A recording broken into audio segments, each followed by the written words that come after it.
MC's 5, please. You don't be like the groom who took on the cake before. Are we ready? Are we ready? On the count of 5, 4, 3, 2, 1. Ladies and gentlemen, there you are. The Uganda E-Cookbook has been launched today, the 11th day of May 2022. It is one that showcases just about everything that spells efficiency in terms of cooking and being able to improve the entire experience that comes with it. The fact that there will be a lot less money that will go into the cooking budget is one thing that we shall be able to celebrate. All right, thank you very much, ladies and gentlemen, who have graced the launch at the podium there. So the pictures will go on for at least 1 minute. Okay, pictures for 1 minute. Our time is not our best ally. We have to go into the panel discussion.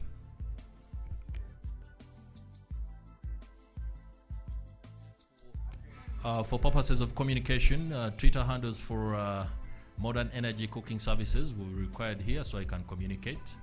And then a CRIC too, GIZ. Anybody else can also be able to. Thank you.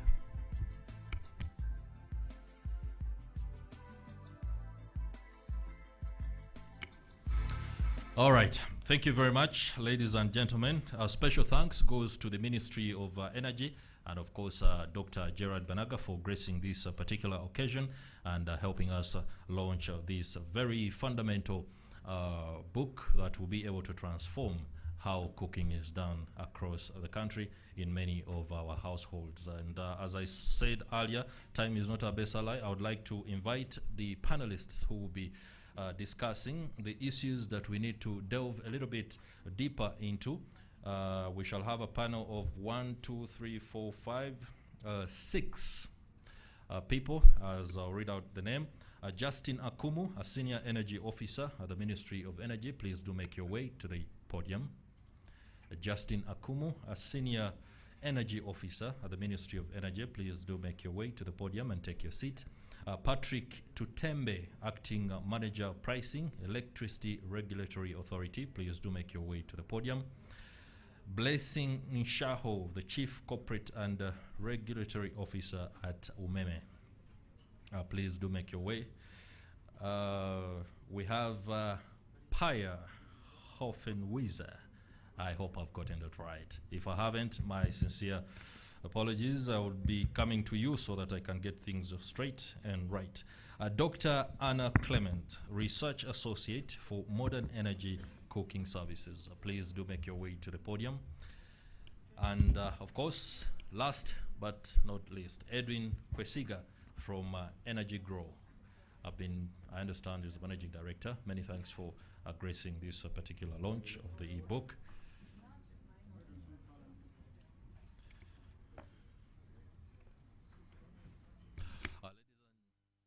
Ladies and gentlemen, please do feel free to take your seats.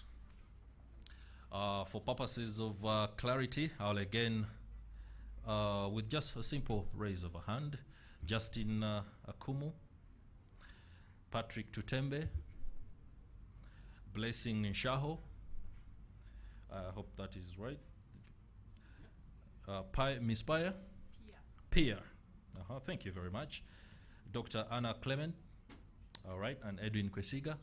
Thank you very much, gentlemen and ladies. We have an hour to literally punch this information to the people and ensure that they do understand exactly whatever they need to understand with regard to today's launch of the e-cookbook, but most importantly, how cooking can be energy efficient, but also at the core of it, the cost. Because at the end of the day, believe me, however efficient anything is, if it is costly, me, the average Ugandan, will grapple. I am Chris Higenyi. For those of us who are just joining us, I've been told that some snacks are available as the discussion goes on. You can find some and then be able to follow closely so that sugar levels do not work us the other way. I'll be, of course, asking presenting the questions, not necessarily asking them, because the questions are here, they've already been said. What we want to understand the most importantly is the information available to us. So for purposes of clarity, each of us has 2 minutes within which to be able to share their insight and perspective regarding this particular issue. Without much ado, I'd like to pose the very first question to the Senior Energy Officer in the Ministry of Energy, Justin Akumu, regarding what government's policy on clean cooking is, what incentives the government is putting in place to attract the private sector participation in e-cooking, and how the issue of electric pressure cookers is being tackled. Thank you. Thank you very much. Oh, before you do, the moment whoever shall be speaking, please ensure the microphone shows red. The rest of us shouldn't be showing red, so that we do not have feedback and perhaps disentangle or disorganize a presentation. Thank you very much. Can you go ahead? Yes, thank you very much. I hope you can hear me clearly. Yes, within the National Development Plan, the 3rd National Development Plan, the Ministry of Energy's main targets regarding clean cooking are twofold. To increase access to clean cooking from the current 15% to 50%, and also to reduce the demand for biomass that is used for cooking from the current 85% to at least 50%. How are we doing that? Government has put in place a biomass energy strategy and revised energy policy, which has the following strategies. These include establishing a legal, regulatory, and commercial framework for clean cooking technologies in the sector. We're also endeavoring to promote local manufacture of efficient and affordable clean cooking technologies. We want to boost the private sector by providing fiscal incentives such as subsidies, tax incentives, loans into the clean cooking sector. We also want to, because it is at the heart of women, clean cooking, and youth, we also want to encourage the youth as promoters, suppliers, leaders, and manufacturers of these technologies. Clean cooking technologies have also been associated with standards, so we are working strongly with UNBS to encourage development and implementation of national standards on clean cooking. And also, once the technologies are in place, operation, repair and maintenance, where we can have regional centers for the repair and maintenance. In order to do that, specifically, the activities that government is doing is next financial year under the electricity scale-up project, government has put in place. Government will utilize a clean cooking fund, which is about $20 million US. This fund will target about 1.6 million Ugandans, ensuring that they have access to clean cooking technologies. And what will be done? The first is to provide credit support to the public. In the past, the high upfront cost of clean cooking technologies has been a big barrier, so we want to provide upfront financing at very attractive interest rates. We also want to provide working capital to the private sector to manufacture technology, because they need access to improved modern equipment for production of cook stoves and improved technology. We will also provide a grant facility to support the private sector, technical assistance in awareness creation, in market development and business support. And also we shall provide a subsidy scheme to reduce the cost of clean cooking technologies. The technologies that we are prioritizing are ethanol, EPCs, liquefied petroleum gas, LPG, as well as, with a strong emphasis on e-cooking. So what incentives has the government put in place for the private sector? I can go straight to what incentives the Uganda Revenue Authority has in place. One, if you are importing parts for the production of improved cook stoves, there is a zero tax applied to it. So I encourage the private sector who are here to take advantage of that. Also, those who are producing denatured ethanol for cooking, there is an excise duty exemption, as well as a VAT waiver for those who are producing ethanol specifically from cassava. Of course, there are several government programs that are promoting value addition in cassava, and ethanol for cooking is one of the main products that we are looking at. Then furthermore, as I know other panelists will talk about it, is the cooking tariff that has been introduced. I won't talk a lot about it because I see representatives of ERA. Yes, I think that's what I have to submit for now. Thank you. Sure. Thank you very much, Justin Akumu, Senior Energy Officer at the Ministry of Energy. You aptly threw the onus on the gentleman from ERA on part of explaining this particular discussion. Before we go to him, I had cassava, and there's a bit of information going out there. Now I know cassava can be used to generate. Now I'm a little bit confused. Should I eat it or... Anyway, no doubt. Do whatever you can as long as it's, of course, fits within the budget for you to be able to live very comfortably. The CEO at ERA. ERA is implementing a charcoal to power program, according to some of the information here. What are the achievements made so far, and how can large consumers of charcoal benefit from this particular program? Thank you. Thank you so much, Mr. Moderator. As the congregation may be aware that one of the mandates of ERA is to regulate specifically to set prices, but also to enforce compliance and standards in electricity distribution and the generation, transmission and distribution services.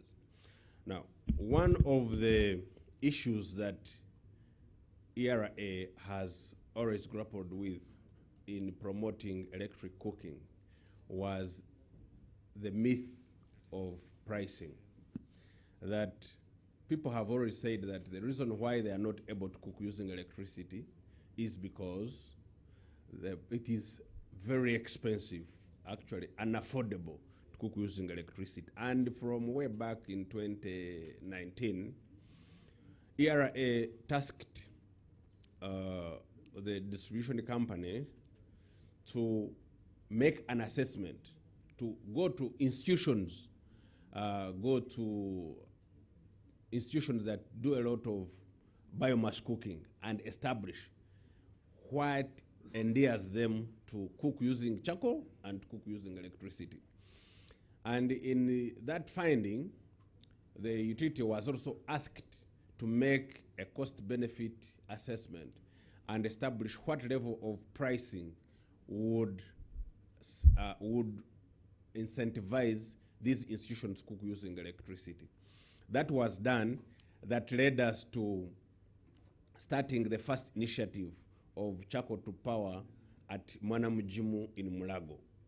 Now, what was done at Mulago is actually to demonstrate to institutions that it is possible for you to abandon biomass, charcoal, and wood for you to be able to cook using electricity.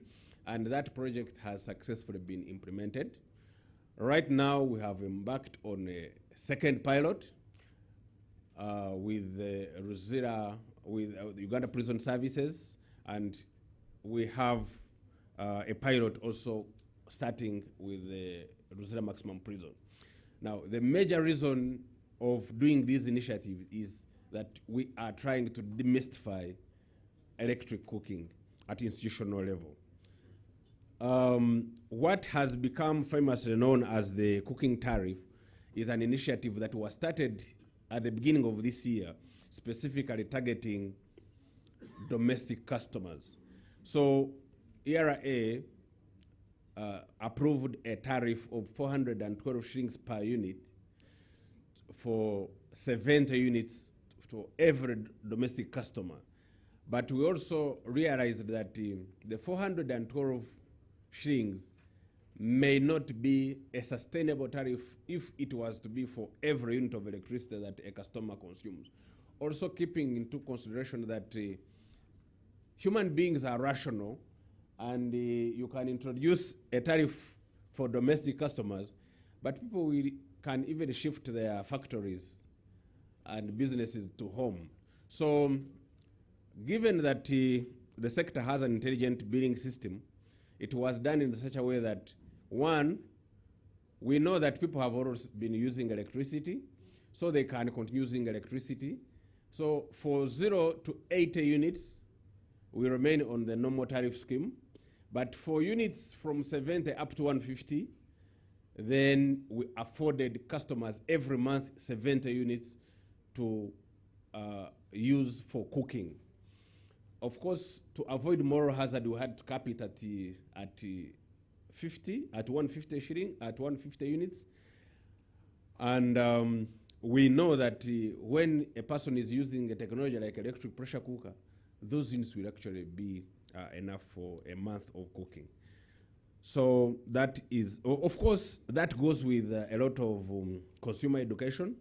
As I talk today, ERA has embarked on a mass media campaign on radios and TVs with 2 TV stations and about more than 10 radios to educate people on, one, the cooking tariff, but also on the benefits of electric cooking. So let's all work together to demystify electric cooking. People have been using the excuse of price, but from the details that are in this book, everybody can see that whereas ERA has given a tariff of 412, even the studies that have been conducted basing on a tariff of 800, I hear 800 plus, it is still affordable to use electricity more than anything else. Thank you. Okay, thank you very much, gentlemen from ERA. That throws us to umeme, the imperative of cost and how people are making the transition from cooking using charcoal to electricity. For those who are afraid because of the cost, how is this being addressed to ensure that the demand for growth, of course, stays as anybody else would want it to? All right, thank you very much, and a good morning to all. And I thank the regulator for that intro. I'll just quickly start by giving a high-level perspective and then go into the details of what we're doing. But from a big picture perspective, when Sir Winston Churchill said Uganda was the pearl of Africa in the early 1900s, we had 54% forest cover. By 1990, we had 24%, 90 years later. From 1990 to date, we now have 8% forest cover. So we have effectively lost a significant amount of trees in this country, and that has had a big impact on climate change. The main purpose of this tree cutting, apart from, of course, construction purposes, is for cooking in terms of firewood and charcoal, but of course, as umeme, we also use some of the poles for putting up the network. So one of the key things we're also doing is moving to electric pole technology. When it comes to our initiative as a business, as an electricity distributor, to try and address this challenge, because climate change also has a major impact on us, we worked closely with the Electricity Regulatory Authority, as mentioned, since 2019, to try and see how we can promote e-cooking. There are 5 things that we found were going to be a challenge in terms of ensuring that we can pretty much transition from where we are now to effectively a significant percentage of the population doing e-cooking. One was access to electricity. In terms of access to electricity, you will note that from the time we came on board as a distributor, we grew, the customer base from 292,000 to now 1.7 million customers in about, 16 years.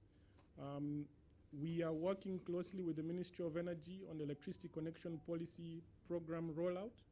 So far, we've connected over 300,000 customers on that program.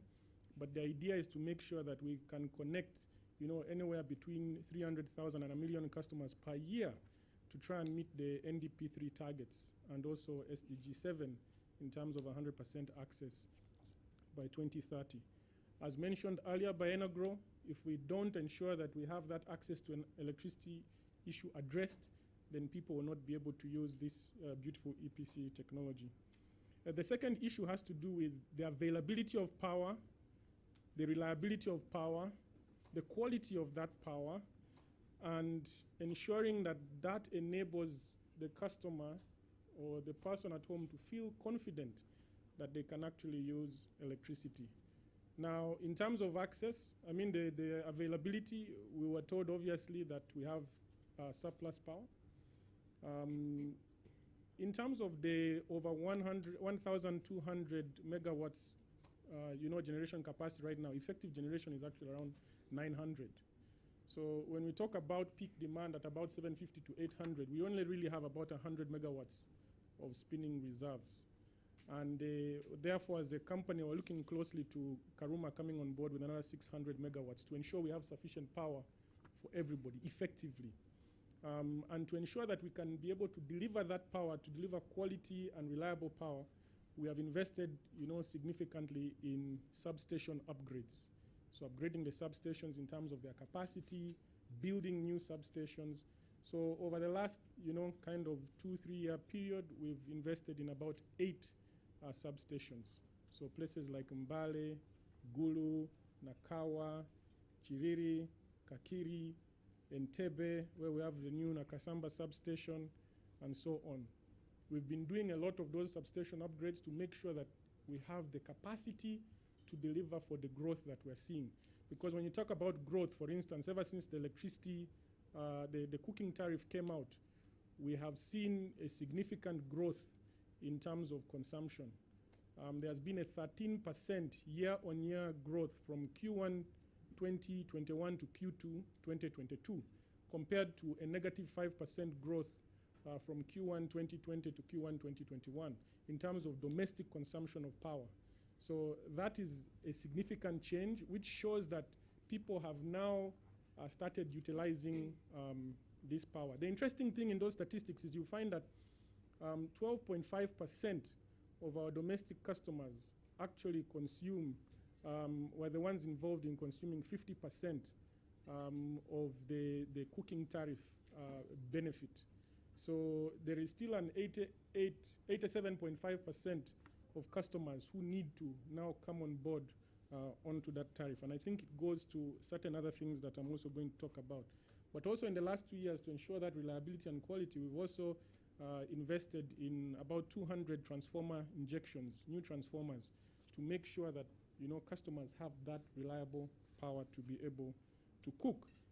Beyond that, we've also invested in expanding, or should I say refurbishing feeders, specific feeders where we've done pole replacements, we've done conductor upsizing to make sure that customers actually have the reliable power we need. For a simple example, one of the recent projects was Kampala South Kisubi, where we went and did a lot of pole changes and conductors upgrades from the period October to January, October last year to January this year. Now we see a lot of peace and harmony there.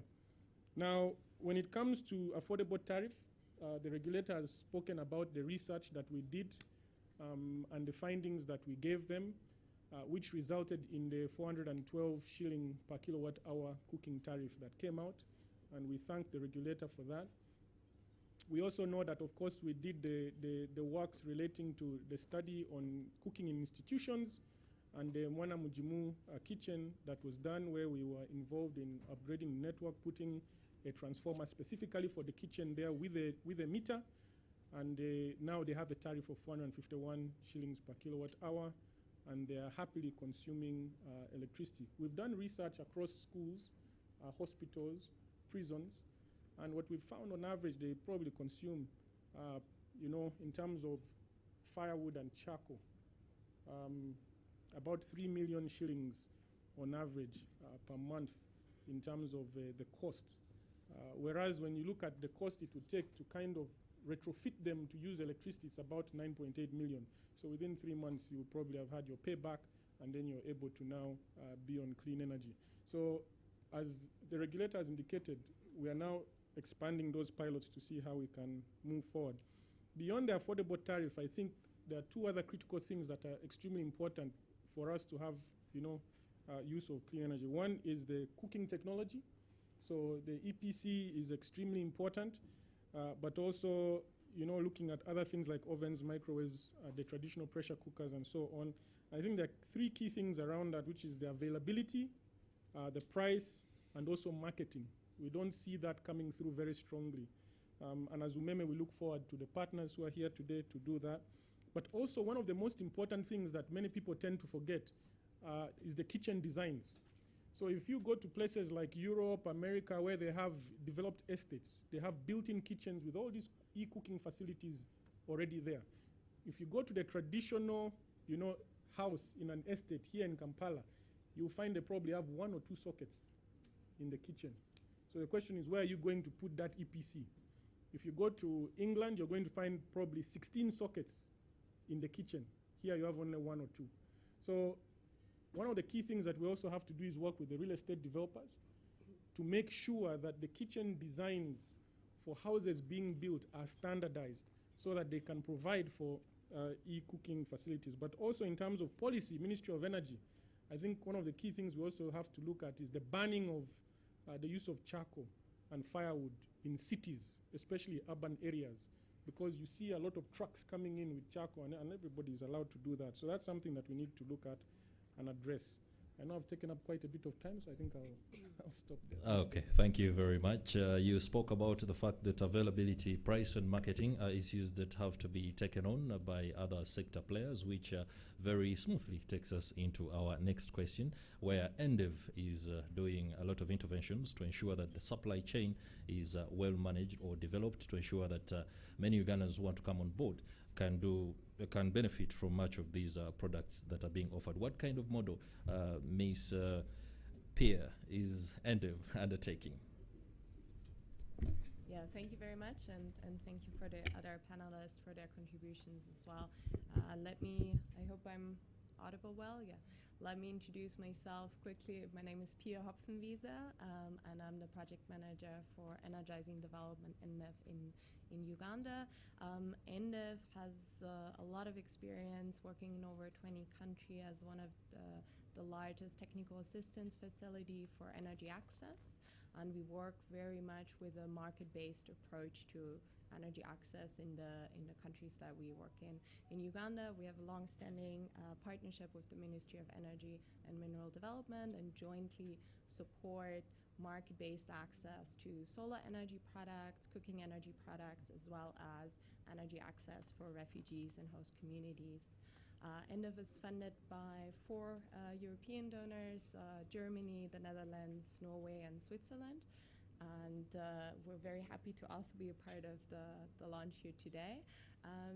We have done a lot of work in the cooking energy sector with improved cook stoves, and we're still very much supporting the development of the private sector there, ensuring that private sector is able to meet the quality standards being put in place, improving production infrastructure facilities, increasing outreach projects to ensure that the products really reach the last mile and rural areas, and improving also the availability of quality products in these areas. And we're very happy to be also part of this kind of transition towards the electric cooking process, and as part of the pilot that NDEV is currently doing in Uganda, we're adding on to the great work that Max, together with the partners here, has already put in place with this E-Cookbook, and we're trying to add to this knowledge base. We know from our experience with other clean cooking technologies that it's a long process to change the minds, as other speakers have already shared. So our approach is to, one, work on improving the knowledge base and get the knowledge out there. So we will also, in addition to being part of this launch today, have a longer stakeholder workshop which tries to look further into some of these questions that we have already heard today, in terms of how do we ensure quality with EPCs, how do we increase the awareness, how do we match different private sector partners to ensure that we increase the availability of supply of these products in the market. And we're very much looking forward to that as well. We're also trying to extend the baseline information that Max and Creek have already established in terms of the use of EPCs also in other regions of Uganda. So we'll be looking at northern Uganda, central, eastern, and also the west, and to ensure that also there we can combine the baseline information with also cooking demonstrations and really showing people in each region that that's the kind of dishes that can be used with the EPC, really showing it and proving the case for it.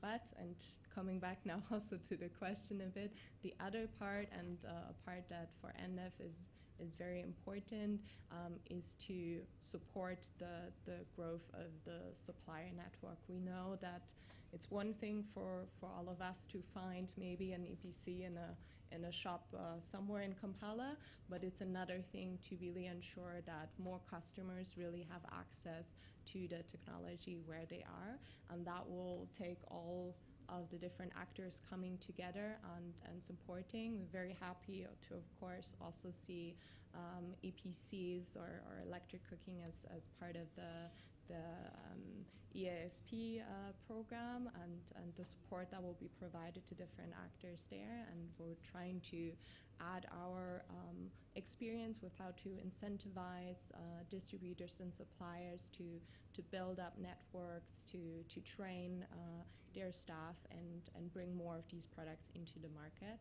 And that will be part of our pilot, and hopefully this will also ensure that the products get to the customer at a slightly discounted level, because we know that the initial purchase price is still an issue, even though, as others have rightly pointed out, we know that the business case for an EPC is very clear also for the household, and these calculations are there. But we also know that a small amount of discount, as it was also the case in the solar market, can have a very important enabler in effect to bringing the first bigger bunches of products into the market and establishing the case for other customers. Yes. All right, thank you very much. I do pick from that submission that availability of EPCs still has to be worked on. The pricing, that is down to awareness, to be able to ensure that the communities, especially within the rural areas that need to adopt these technologies, do understand the cost, but most importantly that they are efficient. Now that, of course, is work that is largely helping the work of Dr. Anna Clements from the Modern Energy Cooking Services.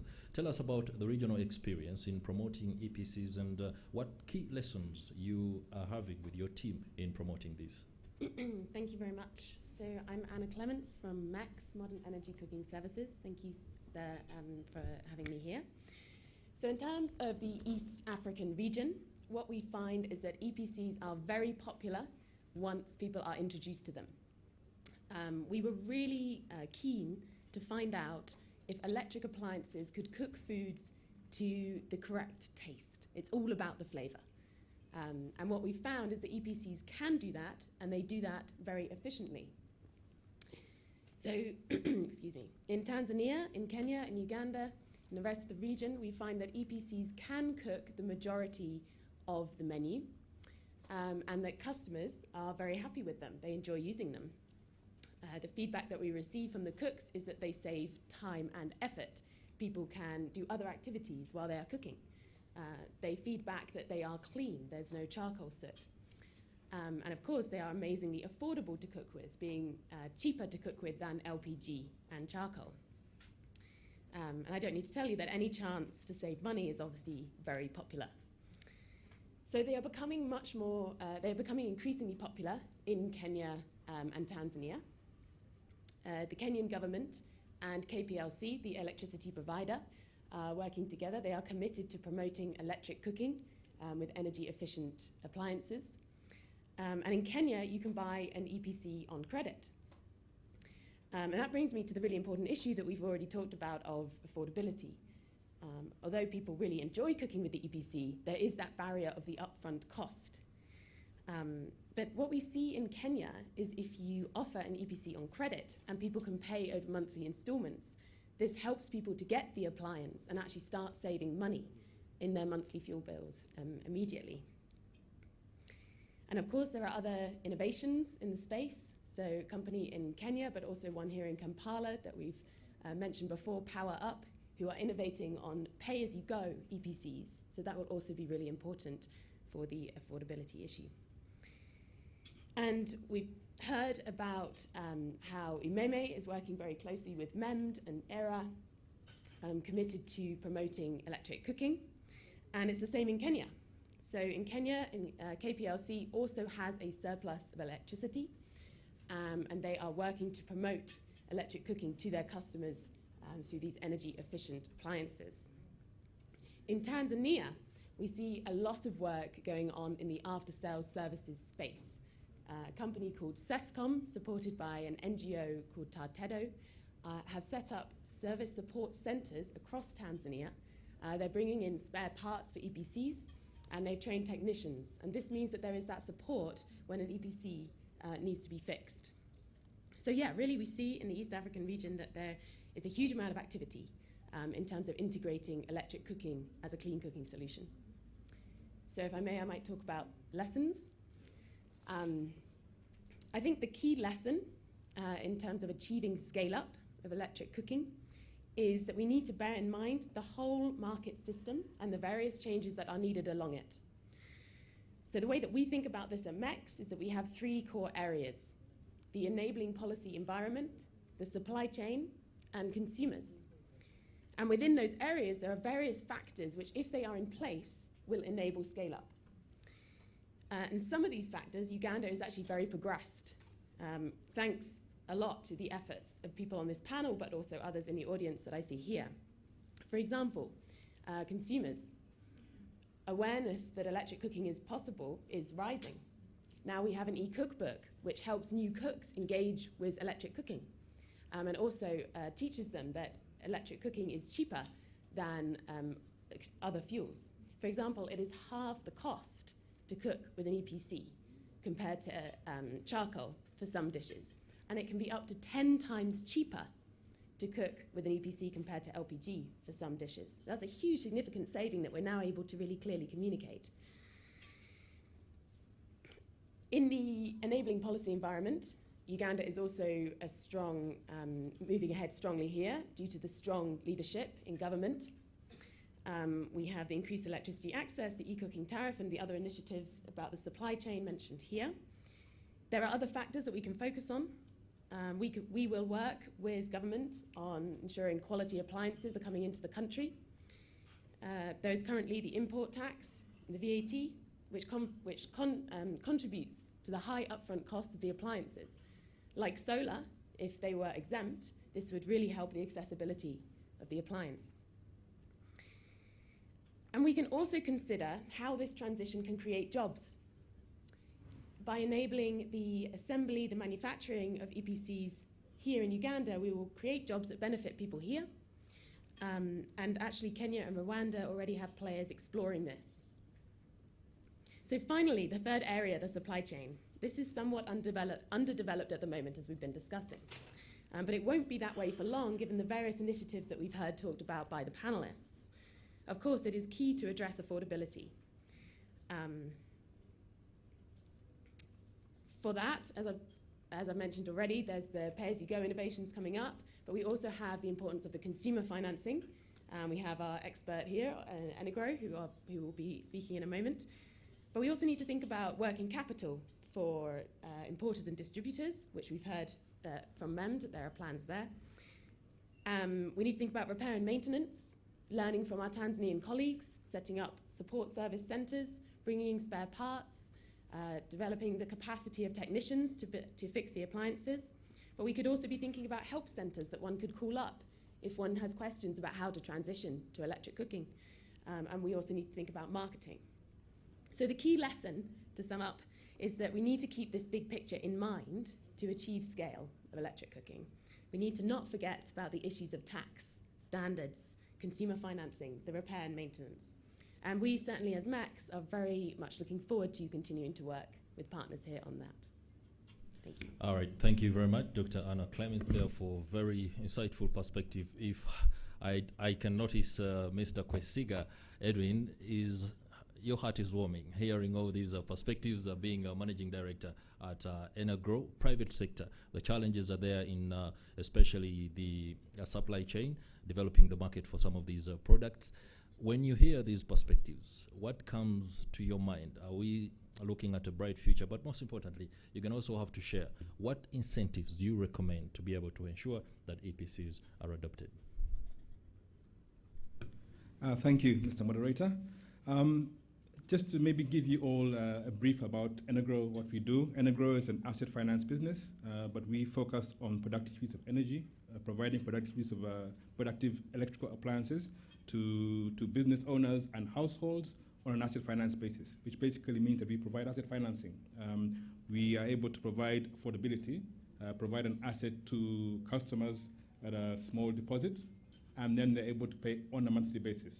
So we are a unique business in that we focus on credit and asset finance, but we also are deeply entrenched with energy partnerships with both off-grid partners as well as on-grid partners such as the utility. So we work very closely with those different partners to ensure that there's full utilization of energy in areas which have been connected, both on the grid and off the grid. That's just a quick introduction to who we are at Enagro.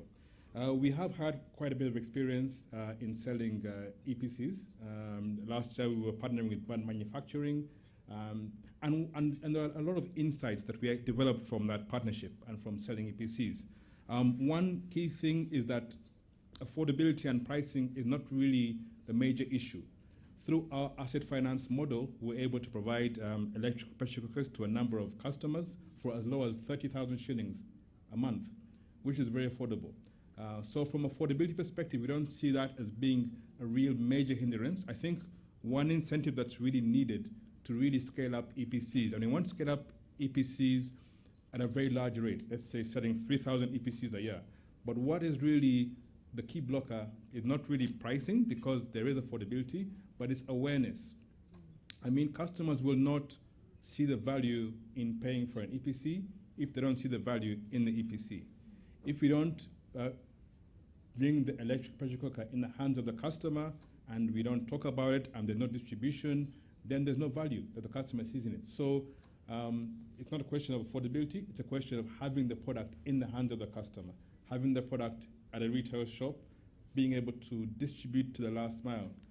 So that is really what we see as being the largest incentive that we need. I think the regulator, and I must thank them, Electricity ERA, they have made a very good step in the cooking tariff by reducing it. I think it's a first step and it's really good. But we're now at the point in time where we have almost the same as purchasing a vehicle, and now you need to put fuel in the car. So we have the vehicle that ERA, the regulator has given us, and we're very grateful for that, but we have no fuel to put in the car. The fuel to put in the car is actually having a mass purchase of EPCs and putting them in the hands of the customer. These EPCs, of course, a lot of capital is needed to actually purchase them, but a lot of work needs to be done by all partners, both in the private sector and the public sector, to drive the awareness of EPCs. Some people in the sector have been saying that the tariff is quite high. Okay, the 80 units is quite a high threshold, but that is only because people have other alternatives that they're using to cook. People are using LPG, people are using charcoal, and they see no need to utilize more electricity. We're trying to drive domestic consumption of electricity and support Umeme in that. And the only way we can do that is by having people move away from charcoal, maybe reduce on LPG use and use more electricity. But people can only use more electricity when they have an EPC in their hands. So the biggest incentive that we need, of course, there's incentives around taxation that have been mentioned, but it's really to have a public and private sector effort to have combined awareness. I know we're driving awareness for the cooking tariff, but if there's no EPC for people to cook and people don't know about it, then there's no way in which we can be very successful without that combined kind of partnership. So that's the biggest incentive that we see. How do we go about it? I think that we have to be intentional. We've already had a number of discussions with Umeme, but we want to have more discussions now with the regulator as well to see how we can have a combined mass media messaging of EPCs, having demonstrations of how the product works, and having it kind of institutionalized in both public sector institutions as well as private sector. Once we can stimulate demand for electric pressure cookers, then the cooking tariff would make a huge amount of sense, and the 80 shillings that people are seeing, the 80 units that people are seeing as being a high threshold may not be high at all if we have people using EPCs and spending the money that they're using on unclean fuels and LPG into electric pressure cookers. So that is really the biggest incentive that we see as being a low-hanging fruit, and that will drive domestic consumption of electricity. And I think that is what we can all do to really drive the sector. So that's what we see as being the biggest incentive. Pricing and affordability is an issue. We're not trying to underrate that, but we see the biggest issue as being accessibility and knowledge of EPC as a cooking alternative. All right, thank you very much. Aidwin Kwesiga, the Managing Director at Enagro, for that very good perspective, and of course offering us the very last wrap on the submissions by the panelists. I do believe that the conversation can continue with the partners after this particular launch. We should also be able to applaud MEX and partners for giving us what is no doubt the most gender-sensitive panel we've ever had. 3 on 3. A big round of applause. Great. So we're going to have to accommodate 1 or 2 questions from members of the audience. I would like to ask the media. I hope they can have an opportunity after the launch to ask the more direct questions, or the ones that will resonate to the audiences. For now, let me give the opportunity to members of the audience. Aren't you in the media? No. Okay. All right. Okay, go ahead. Thank you. I'm also very excited that the panel is actually gender responsive. I'm Caroline Aguti, and I work with the Ministry of Energy. I'm sorry I came in late. We had an engagement, and that is why the minister was not also able to make it here. Mine is not necessarily a question, but certainly in terms of making practical recommendations on how we are going to ensure that the electric pressure cooker is something that will be accessible. I think in terms of the engagements and creating awareness, we really need to make sure these are targeted awareness. I know you have done a demonstration in the Ministry of Energy. Maybe you can then focus on the other ministries too. But certainly, I came in when my colleague from ERA was making a recommendation of banning the use of charcoal in cities, which might be a long-term plan, not short-term. Because certainly you'll appreciate that in the cities we have the urban poor. Have we targeted them? So we actually need to go to Chisenyi and go and do these demonstrations there. You need to go to Nansana. They say Nansana is the biggest sub-city or something like that. They say that it combines the population of Mbarara and Masaka. So you need to go to those areas and do targeted demonstrations, but also create awareness on the facilities that Enagro was talking about, that I can be able to access some facilitation as low as 20,000 shillings. But again, we need to create awareness. I work for the Ministry of Energy. I'm not aware. Justin has not yet given me the electric pressure cooker. So let's try targeted awareness, but also ensure that the ones who can afford. It will be very exciting if the people in REA who are setting the tariff are actually the first consumers of this. So we need to do this targeted awareness, but also ensure that people actually get the information. But also certainly I think there will be issues around the cultural barriers to the use of the electric pressure cooker. I come from Teso. I mingo Atapa. I mingo Kalo. How am I going to mingo Kalo using the electric pressure cooker? So we actually need to focus on these things such that we know what would be some of the cultural barriers that will hinder us to actually progress with the implementation. All right. I would love to reassure you that a demonstration is at hand. Earlier we had a presentation from the lady Agnes Nalugwa, and I was able to notice that kalo, which is millet bread, and of course you call it atapa, and matoke too can also be cooked very efficiently using the very nice EPC there. Another question, there's a gentleman at the back. Could you please be very pinpoint? Thank you very much, Mr. Moderator. Thank you, our panelists. It's been very interesting presentations. Once again, my name is Desmond Tutu Pio from the Uganda Energy Credit Capitalization Company. Just a simple question to Max in particular. At the beginning, while introducing ourselves, we said we'll have a long discussion after the launch. What do you envisage for the future? And I'm saying this particularly in terms of target. What is the steps that we're going to take after the launch? What do you envisage as a target for the next 5 years? When the Commissioner Planning, Mr. Banaga, was making his remarks on the side of the keynote address by the minister, he mentioned about our targets to achieve the SDG goals, to achieve the NDP goals. Our targets are normally minimal. So what are we targeting going forward? I'm saying this as a supplement to... Okay, I think that is noted. The targets, you need them, somebody needs to be clear on that, no doubt. That is noted. Thank you very much. Bishop? Thank you. And a supplement to the PSCs represented by Madame Justin. Yeah. She mentioned the intervention that government is planning in terms of the Clean Cooking Fund under the ESP project. Thank you very much for the presentation. The targets she has mentioned, we look at 1.6 million Ugandans reached with clean cooking solutions. And close to 353,000 connections or are delivered to Ugandans. In any case, awareness has been mentioned. As a lesson, we have learned that as UECCC, we have been working financial institutions up to 18, and we envisage this will increase as we implement the ESP project. We are looking at intervention, incentivizing both the supply side and the demand side. And for that matter, we're not only looking at consumer awareness, also consumer financing, but also look at result-based financing, and mostly the working capital needs of the clean cooking service providers.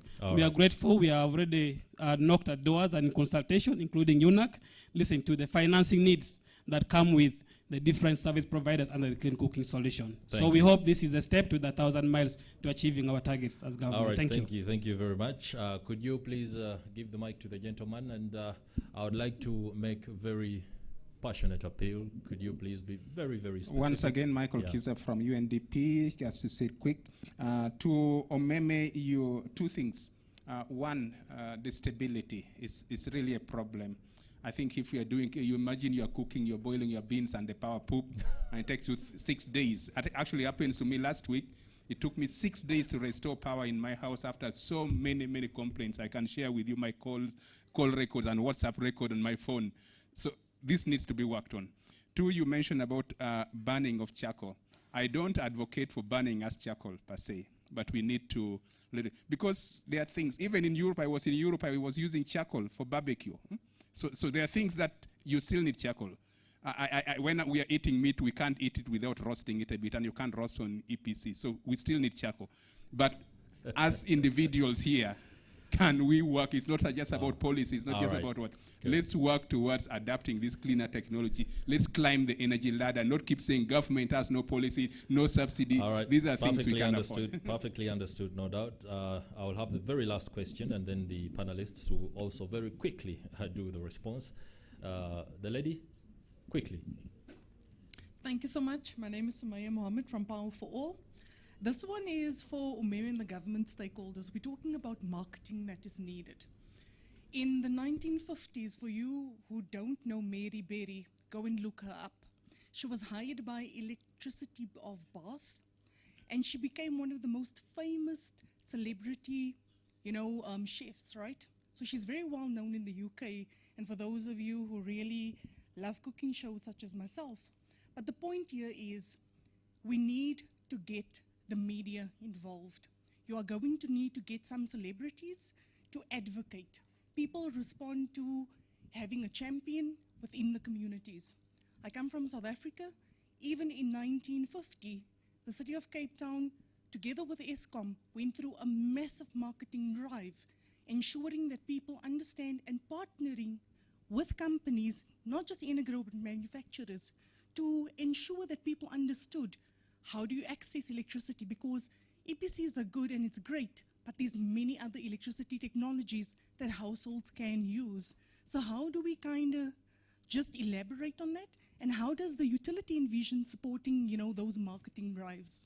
All right, thank you very much. We shall now have the panelists to respond very quickly to some of those issues, please. As the questions were being put forward or suggestions, do not respond to supplements. The questions were very clear. Let's have that. All right, I shall begin. There's a question that was directed to Max. Yeah, please do. Yeah, thank you so much. I think the question was about targets for the next 5 years. I mean, I think as for Max, it's not for us to say what Uganda's target should be, of course. That's down to the government. But as mentioned, there's a target of 1.6 million who are affected by the Energy Access Scale-Up project. And I think that that project is going to be game-changing in terms of providing the working capital and also providing a kind of consumer subsidy to address the upfront affordability barrier. So I think that's a fantastic project and will absolutely be game-changing for Uganda. In terms of whether or not it could affect more people, I think it certainly could. I think that we can always be more ambitious. It's already 1.6 million people is already ambitious. That's great. I mean, the government of Nepal are looking to disseminate 500,000 efficient electric appliances over the next 5 years, and we can definitely go bigger than that, I think. Particularly with affordability addressed with consumer financing, such as Enagro was talking about, pay-as-you-go EPCs from companies such as Power Up. I think that will make a massive difference. In Kampala, nearly everybody is connected to electricity, but I think here it says 57%, I should know the statistic, but 57% are cooking with charcoal. There's no reason why we can't target all of those, actually. Thank you. All right. Thank you very much. The gentleman from Umeme, please respond on the aspects of stability of power. Yeah, thank you very much. I think I mentioned earlier many of the projects that we've been doing in terms of stabilization, and I believe there is a significantly improved supply of stable power now. I think to what you were mentioning, you were referring to your specific situation where you had an outage and you didn't have power for 6 days. I truly apologize for that, but the beauty is that we also have quite a number of digital channels that you can reach out to. So not just calling the contact center, but also using our WhatsApp channel. You can also use Facebook, Twitter, and make a lot of noise there to ensure that you get your power restored. But we do take note of that. And as I mentioned, we've been working on substations, upgrades, refurbishments, new substations, transformer injections, and so on to ensure that we can have reliable power for cooking purposes. In terms of the banning of charcoal, yes, I do agree with the ministry that it would be a long-term thing, so you could potentially target 2030 or say over 10 years transition period.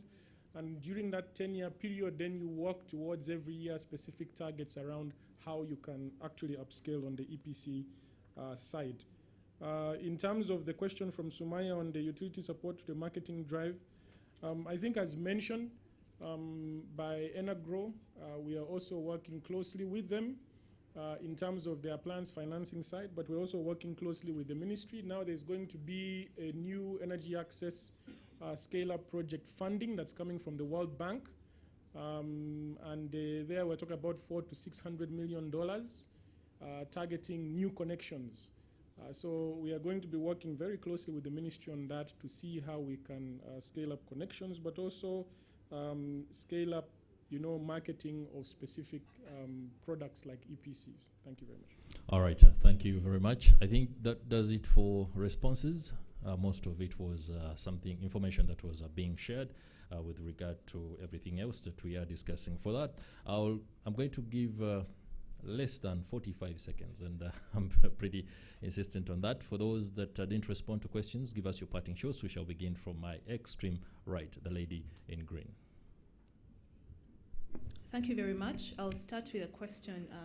a suggestion to ban charcoal.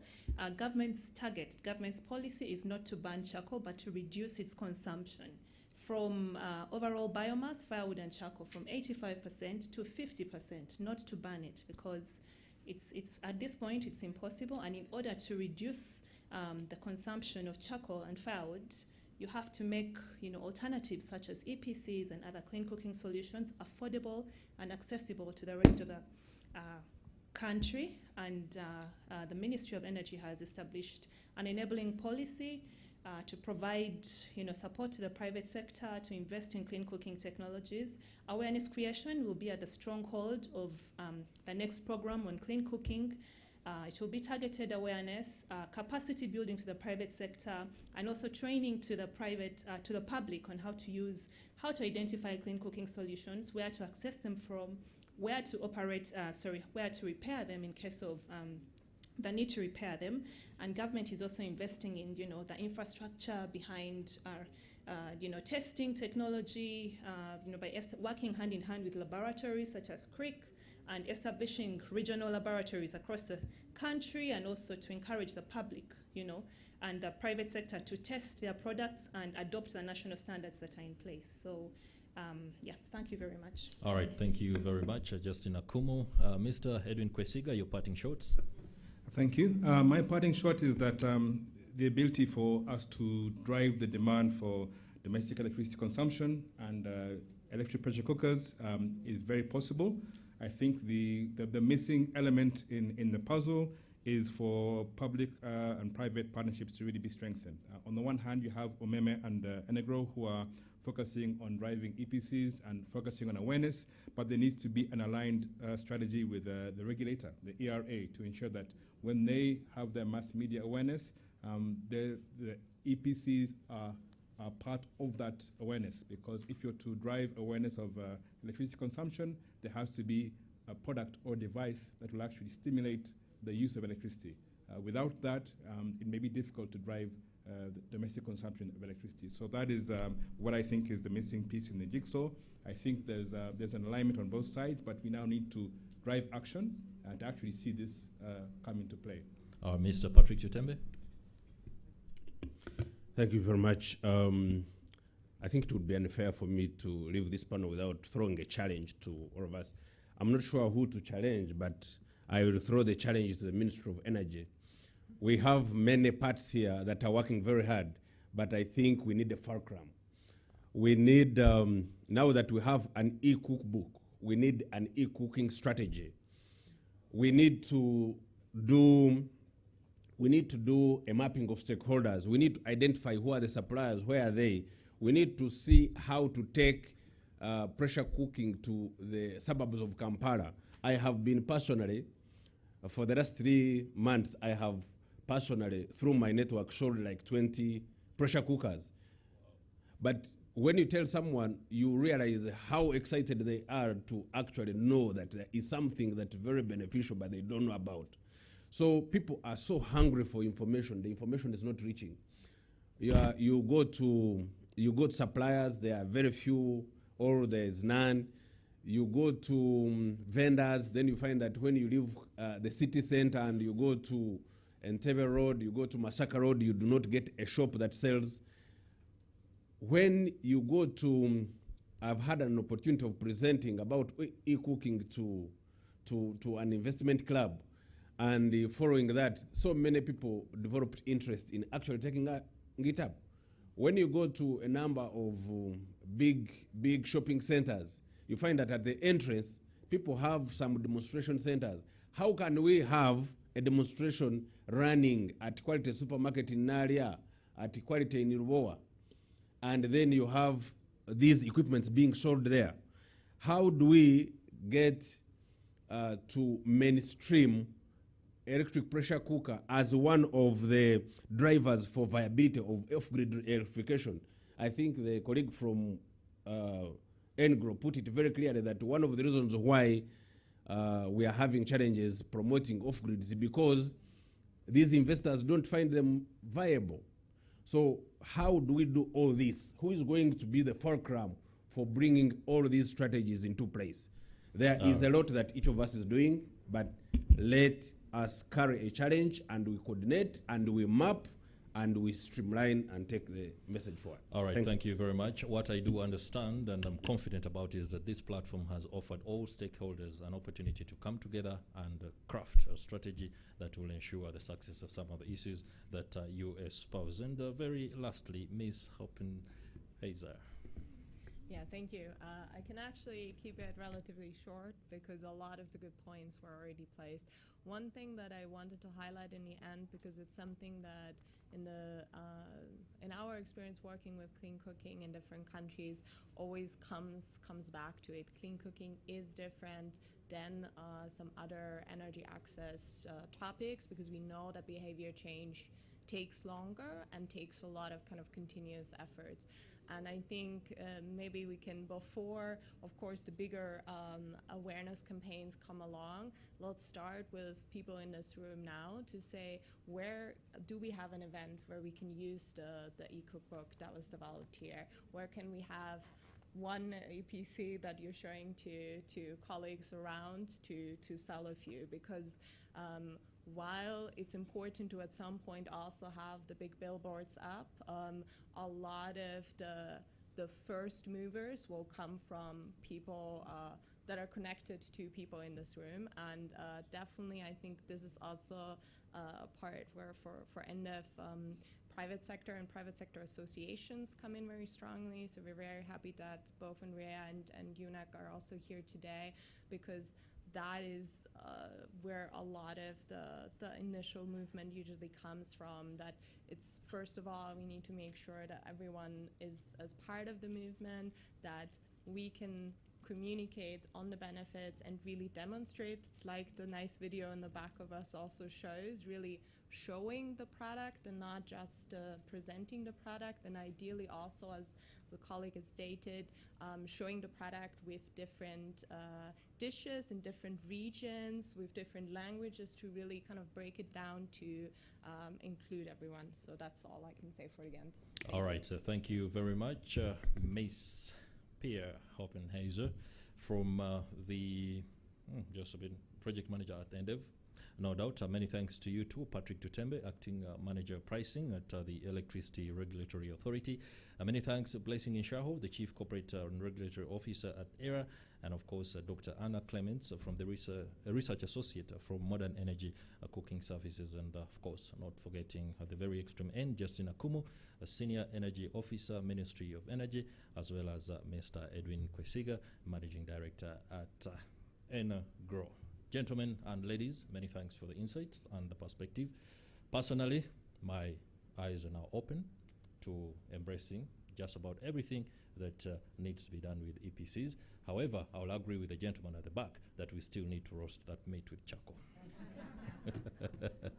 And of course, many thanks to you too, the audience, and all those that were invited for this particular engagement, for making time and also sharing your views on how this can be entrenched in the country. Many thanks to the media for the coverage, and of course NTV that will be carrying this broadcast later in the day for purposes of the entire nation to be able to get exactly what it means to embrace EPCs, but most importantly, to be able to cook without necessarily incurring a huge cost. I'm Chris Higenyi. I've been your moderator and MC for the day. I'm a broadcaster by profession. And as the day goes on, we shall be able to interact a little bit more. You never know. I could be hosting your next event tomorrow, the other day, or even next month. Many thanks. Have yourselves a good afternoon. For the organizers, let's pay special tribute and thanks to the partners. I will start with UK Aid. A round of applause. And of course, MEX, and then the Center for Research in Energy and Energy Conservation. I always have to get the things right. And of course, the Ministry of Energy and Mineral Development, and everybody else out there who has ensured that this is a success. The event organizers, and of course, the ladies and gentlemen in the logistics department. For those that have put together our teas and drinks, they were lovely. I love the passion juice, and of course, it's always a great job that Serena does in ensuring that the guests and everyone at these events goes out happy. I am happy. Thank you very much. And that does it please. Perhaps just for clarity, the media have questions that are very direct and could want to, for example, engage each one of us at a personal level. Please do cooperate. You can give them a bit of 30 minutes or so to ensure that they give out the best possible stories with regard to this initiative.